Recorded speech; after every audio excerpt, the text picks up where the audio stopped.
तो दोस्तों, आपने सुन ही लिया होगा कि केंद्र सरकार ने जातिगत जनगणना कराने का डिसीजन ले लिया है। अब जाति आधारित जनगणना होने वाली है। तो चलिए आज की इस वीडियो में हम विस्तार से इस जातिगत जनगणना के बारे में डिस्कशन करेंगे। हम ये जानने का प्रयास करेंगे कि ये जातिगत जनगणना क्या होती है, इसके क्या क्या फ़ायदे हो सकते हैं, क्या क्या चुनौतियों का सामना करना पड़ सकता है, इसका ऐतिहासिक पृष्ठभूमि क्या है, सबसे पहले कब इसकी जनगणना की गई थी जो जाति आधारित थी। इन सभी के बारे में हम इसमें विस्तार से जानने वाले हैं। तो बने रहिए इस वीडियो में लास्ट तक। चलिए आज का वीडियो हम स्टार्ट करते हैं। तो सबसे पहले हम ये जानने का प्रयास करेंगे ये जाति आधारित जनगणना क्या होती है। What is caste census. तो चलिए पहले इसी को समझते हैं। तो जनगणना किसी भी देश की, जब किसी देश में कोई जनगणना की जाती है, सेंसस किया जाता है, उसका मतलब ये होता है कि उस देश में रहने वाले प्रत्येक नागरिक की, प्रत्येक व्यक्ति की गिनती करना। जनगणना, वहाँ की जन, ये दो शब्दों से मिलकर बना है, जन धन गणना। तो प्रत्येक व्यक्तियों की गिनती करना। लेकिन ये गिनती क्यों की जा रही है, तो इस पर, इसके पीछे क्या आधार है। तो इसके पीछे कुछ आधार होते हैं, जो होते हैं सामाजिक आधार, राजनीतिक आधार, आर्थिक आधार। तो जनगणना का मतलब होता है कि देश के हर व्यक्ति की गिनती करना, उसकी उम्र, लिंग, भाषा, शिक्षा, व्यवसाय आदि के बारे में जानकारी इकट्ठा करना। जाति जनगणना का मतलब होता है लोगों की जाति के आधार पर आंकड़े इकट्ठा करना। जनगणना का मतलब केवल लोगों की गिनती करना ताकि उससे कुछ उद्देश्य की पूर्ति की जा सके। लेकिन जाति जनगणना का मतलब होता है कि जनगणना करना है लेकिन उसमें जाति आधारित जनगणना किया जाना है, मतलब उनकी जातियों को भी नोट करते जाना है, उनके जातियों का जो डाटा इकट्ठा करना। यानी कि देश में किस जाति के लोग कितनी संख्या में हैं, उनकी आर्थिक, सामाजिक और राजनैतिक स्थिति क्या है, यह जानने के लिए जाति जनगणना की जाती है। सामान्यतः होता क्या है कि प्रत्येक 10 वर्ष में जनसंख्या से जुड़े आंकड़े लिए जाते हैं। यानी कि जनगणना जो है हर 10 साल में होती है, लेकिन जाति के जो आंकड़े होते हैं वो सामान्यतः नहीं लिए जाते। इस 10 साल वाले जनगणना में जाति के आंकड़े नहीं लिए जाते, सिर्फ अनुसूचित जाति और अनुसूचित जनजाति की गिनती होती है। चलिए थोड़ा हम इसके इतिहास के बारे में जानते हैं कि जाति जनगणना का क्या इतिहास है, क्या इसकी हिस्ट्री है। तो भारत में पहली बार जो जनगणना हुई थी, सबसे पहले जो जनगणना हुई थी वो हुई थी 1881 में। ये तब हुई थी जब अंग्रेज़ों का शासनकाल था। सबसे पहले 1881 में अंग्रेज़ों ने जनगणना शुरू की थी। उसके बाद 1931 की जनगणना आखिरी बार थी। सबसे पहले हुआ था 1881 में। अब जो आखिरी बार जाति जनगणना या फिर जो जनगणना हुई थी वो 1931 की जनगणना जो थी वो आखिरी बार थी जब सभी जातियों की गिनती की गई थी। 1931 के बाद स्वतंत्र भारत में केवल एससी और एसटी की जनगणना होती रही है। 1951 से अब तक ओबीसीज, जिन्हें अदर बैकवर्ड क्लासेस कहते हैं, या अन्य जातियों के जो डाटा होते हैं उन्हें ऑफिशियली रूप से नहीं जुटाए गए हैं। औपचारिक रूप से उनको, उन डाटा को जुटाया नहीं गया है। तो यह है इसका इतिहास। सबसे पहले 1881 में जनगणना प्रारंभ हुई थी।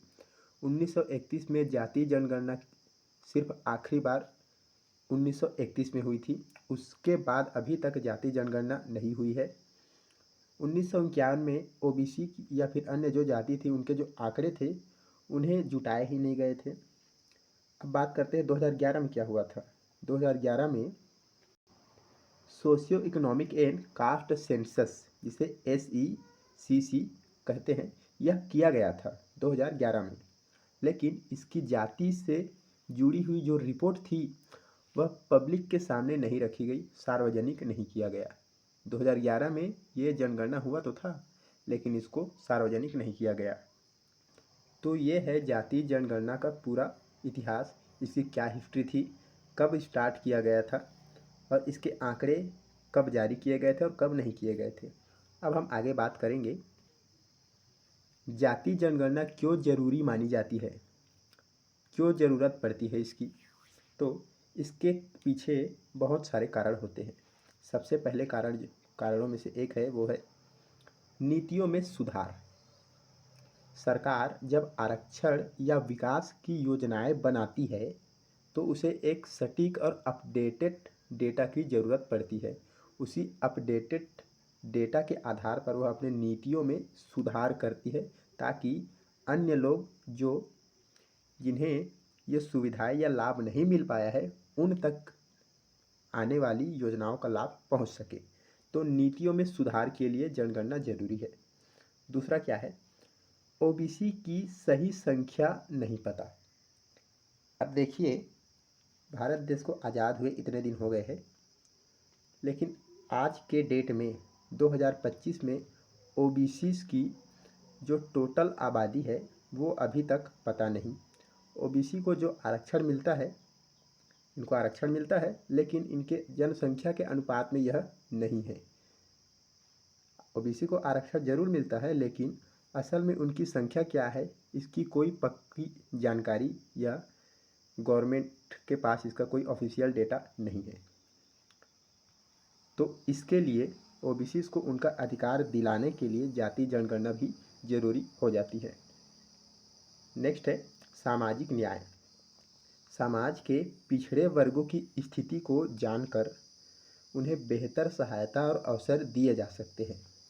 तो सामाजिक न्याय के लिए भी जातीय जनगणना जरूरी मानी जाती है, ताकि इस जनगणना से यह पता चल सके कि भारतीय समाज में कौन से वर्ग है जिनकी स्थिति में कुछ सुधार हुआ है या कौन से वर्ग है जिनकी स्थिति और ख़राब होती जा रही है। तो इससे सामाजिक न्याय में भी मदद मिलती है। अगला है असमानता का मापन, असमानता को मापना। इससे यह पता चलता है कि कौन कौन सी जातियाँ अभी भी पिछड़ी हुई है और कौन कौन आगे बढ़ चुकी है। इससे यह निर्धारित किया जाएगा कि जो आगे बढ़ चुकी है, जो जाति आगे बढ़ चुकी है, अब उनको हो सकता है उतनी ज़्यादा ज़रूरत सामाजिक और केंद्र सरकार द्वारा आयोजित विकास योजनाओं में उनको उतनी ज़रूरत ना हो। तो ये असमानता का मापन करने के लिए भी जातीय जनगणना बहुत ज़रूरी है। इस जातीय जनगणना के विषय में डॉक्टर बाबा साहेब अम्बेडकर ने एक बात कही थी कि आंकड़ों के आधार पर नीतियाँ बनाने पर जोर दिया जाए। ये बाबा साहेब अम्बेडकर ने कहा था कि अपडेटेड आंकड़ों के आधार पर नीतियों को बनाया जाना चाहिए। तो ये सभी कारण है जो जातीय जनगणना को ज़रूरी बना देते हैं। अब हम देखेंगे जातीय जनगणना के क्या क्या फ़ायदे हो सकते हैं, क्या क्या इसके एडवांटेज हो सकते हैं। तो सबसे पहला जो इसका फ़ायदा है वो है सटीक आंकड़े मिलना। अभी तक सिर्फ अनुमान है कि ओबीसी की आबादी कितनी है। अभी तक सिर्फ अनुमान ही लगाया जाता है कि ओबीसी की जो आबादी है वो 52% है, लेकिन इसका कोई सटीक जानकारी अभी तक नहीं है। वास्तविक संख्या मिलने से योजनाएं और अधिक कारगर सिद्ध होंगी और उन तक जो योजनाओं का लाभ है वो पहुंच पाएगा। दूसरा है आरक्षण नीति में सुधार। जैसा कि हमारे देश में एससी, एसटी और ओबीसीज, इन तीनों कैटेगरी के लोगों को आरक्षण दिया जाता है शिक्षा के क्षेत्र में, नौकरी के क्षेत्र में, सामाजिक या आर्थिक पिछड़ेपन के क्षेत्र में। तो इससे यह पता चलेगा, जब अपडेटेड डाटा मिलेगा तब पता चलेगा कि आरक्षण की निधि में किस प्रकार सुधार किया जाना है, कौन जाति कितनी पिछड़ी है। यह पता चलने पर आरक्षण को सही दिशा में लागू किया जा सकेगा। तीसरा है सामाजिक न्याय को मजबूती। वास्तविक और ज़रूरतमंदों तक मदद पहुंचने में सुविधा होगी, जिससे सामाजिक न्याय को मजबूती मिलेगी। चौथा है नई योजनाओं का आधार। शिक्षा, स्वास्थ्य, रोजगार जैसी योजनाओं को जातिगत असमानता दूर करने के लिए टारगेटेड बनाया जा सकेगा, जिससे नई योजना बनाने के लिए एक बेस मिलेगा। पांचवा है राजनीतिक प्रतिनिधित्व में सुधार। इसमें क्या होता है, पंचायत, जो ग्राम पंचायत होते, नगर पंचायत, जिला पंचायत और नगर पालिका या विधानसभा चुनाव में सही प्रतिनिधित्व तय करने में मदद मिलेगी। इनमें क्या होता है कि जिस क्षेत्र में जिस कैटेगरी के लोगों की आबादी अधिक होती है, उन्हें उनकी आबादी के अनुपात में ही उस क्षेत्र से सीटें तय करने में सहायता मिलती है। तो सरकार यह डिसाइड करने में अपने आप को सहज महसूस करेगी यदि इनका जो सटीक डाटा है वो मिल पाएगा, जिससे उनके राजनीतिक प्रतिनिधित्व में सुधार हो सकता है। चलिए अब हम देखते हैं जाति जनगणना के विरोध और चुनौतियाँ, अपोजिशन एंड चैलेंजेस क्या क्या हो सकते हैं। तो जाति जनगणना को लेकर जितनी उम्मीदें हैं, उससे जितने फायदे हैं, तो कहीं ना कहीं उससे लेकर चिंताएं भी है। और वो चिंताएं क्या क्या हो सकती है उसे हम देखते हैं। कुछ लोगों का मानना है कि इससे सामाजिक विभाजन हो सकता है, सामाजिक विभाजन का डर उन्हें लगा रहता है। कुछ लोग मानते हैं कि जाति के आंकड़े समाज में फूट डाल सकते हैं। अब यह कितना सही है कितना गलत है ये आप पर डिपेंड करता है, आप कमेंट में हमें ज़रूर बताएं। दूसरा है राजनैतिक इस्तेमाल। जाति के आंकड़ों का दुरुपयोग कर वोट बैंक की राजनीति हो सकती है, जो हमेशा से होती आ रही है। तो ये कोई बड़ी बात होने वाली नहीं है। ये जो पहला वाला कारण है इस पर विचार किया जा सकता है। तीसरा है तकनीकी मुश्किलें। अब ये क्या होता है, देश में हजारों जातियाँ और उपजातियाँ हैं। जातियों के अंदर भी जो जातियाँ होती हैं उन्हें उपजाति कहते हैं। और सबको दर्ज करना है, सबकी एंट्री करनी है और सबका सही सही आंकड़ा लेना है। यह एक बड़ी प्रशासनिक चुनौती हो सकती है, क्योंकि भारत जैसे बहुत ही विशाल देश में जहां इसकी आबादी लगभग 140 करोड़ है, वहां ये तकनीकी समस्या होना बहुत ही सामान्य सी बात होने वाली है। इसी तरह चौथा है अद्यतन डाटा ना होना। पिछली बार 1931 के बाद कोई डेटा नहीं है। पिछली बार जब 1931 में आखिरी बार जाति आधारित जनगणना हुई थी, उसके बाद अभी तक हमारे पास कोई भी अपडेटेड डेटा नहीं है जिससे लोगों की जातियों की सटीक पहचान की जा सके। तो पुरानी जातियों को नए रूपों में कैसे पहचाना जाए, यह एक कठिनाई हो सकती है। हालांकि उम्मीद है कि अगर सरकार ने यह डिसीजन ले लिया है कि जातिगत जनगणना कराई जाएगी, तो उम्मीद है कि इन समस्याओं का समाधान भी उन्होंने खोज लिया होगा। ये जो तकनीकी मुश्किलें हैं इसका समाधान भी उन्होंने निकाल लिया होगा। चलिए अभी हम वर्तमान की स्थिति पर थोड़ा बात कर लेते हैं। अभी क्या स्थिति है, तो 2021 की जनगणना में 2021 की जो जनगणना है, जो भारत सरकार नहीं करा पाई है बिकॉज उस टाइम पे कोविड-19 फैला हुआ था। तो 21 की जो जनगणना इसमें जनगणना में जाति जनगणना शामिल करने की मांग को कई राज्यों ने इस पर शामिल किया था, जैसे बिहार, झारखंड, उड़ीसा। और बिहार में तो बाकायदा जातिगत जनगणना करा भी दिया गया है, उसके अपडेटेड डेटा भी सामने आ गए हैं और उस डेटा के आधार पर उन्होंने नीतियाँ भी निर्माण कर ली है। दूसरा है केंद्र सरकार ने कहा है कि SC/ST के अलावा किसी और जाति की जनगणना नहीं की जाएगी। अब ये हो सकता है एक बड़ा मुद्दा बन जाए क्योंकि केंद्र सरकार ने कह दिया है कि SC/ST के अलावा किसी और जाति की जनगणना नहीं की जाएगी, जबकि OBC की जातिगत जनगणना या उसकी सटीक जानकारी अभी तक हमारे पास नहीं है।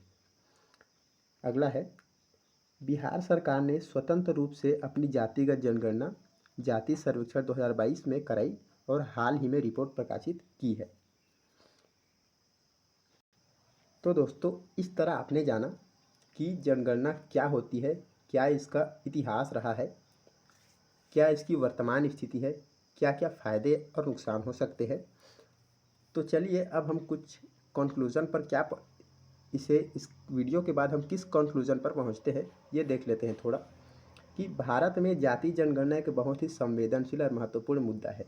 जी हाँ, बिल्कुल सही है, संवेदनशील मुद्दा तो है ही और महत्वपूर्ण भी है।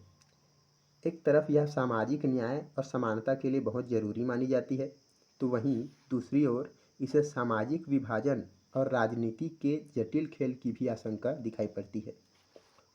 अगर इसे ईमानदारी, पारदर्शिता और संवेदनशीलता से किया जाए तो यह देश के विकास और समानता के लक्ष्य को प्राप्त करने में काफ़ी मददगार हो सकती है।